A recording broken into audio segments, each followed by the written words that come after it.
Down south in Indiana and Ohio, they're getting storm warnings. Up here in Illinois, northern part of Illinois, we're getting a snowstorm. April 2nd here, it's almost 4 p.m.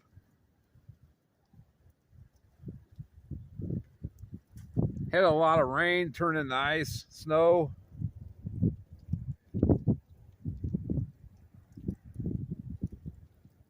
Good old spring here, you never know what you're going to get. Had 80-degree weather in February. Now we're getting snow back. Here it comes.